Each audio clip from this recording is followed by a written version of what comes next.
once we've decided on the right training methods, now we need to consider the rules or the guidelines in order to successfully improve those fitness components. These are called the training principles.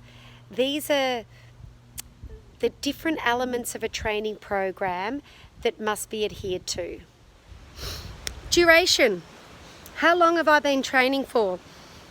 To be an effective training program, training aerobic power or muscular endurance, anything that involves stamina, you need to be going for 20 minutes, a minimum of 20 minutes. And you also need the length of the program to be a minimum of 6 weeks. That is the time it takes in order for your body to change, to improve. Frequency. In order to improve our fitness components, we need to train a minimum of 3 times per week.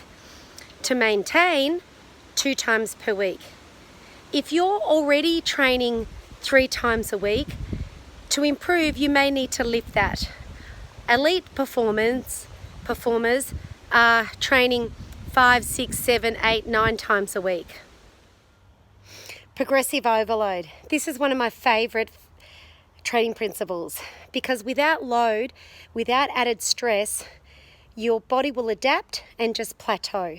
So every week we need to add either more repetitions. So if last week we did 5, this week we'll do 6. Or you might add the weight. You might change from 6 kilos to 7 kilos. Or instead of doing 2 sets, you might do 3 sets. If you're running, instead of running 3 kilometres, you may run 4 kilometres. Without adding, your body just adapts and then plateaus. The important thing with overload though is that we don't want to increase more than one variable at a time. We can't increase intensity, duration and frequency all in the 1 week. We can only choose one at a time. Otherwise, you can get injured and then you won't improve. Intensity. Intensity is how hard we're working. There are specific intensities for each energy system. If you're doing endurance, aerobic power, aerobic capacity, you want to train between 70 and 85% of your heart rate max.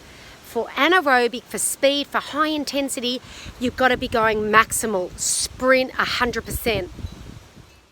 Specificity refers to ensuring we are training the correct muscle groups or energy systems that are relevant to that fitness component, e.g. running and aerobic power. Variety, another training principle that is so important to keep training interesting. We can train in different terrains, different environments to keep us motivated.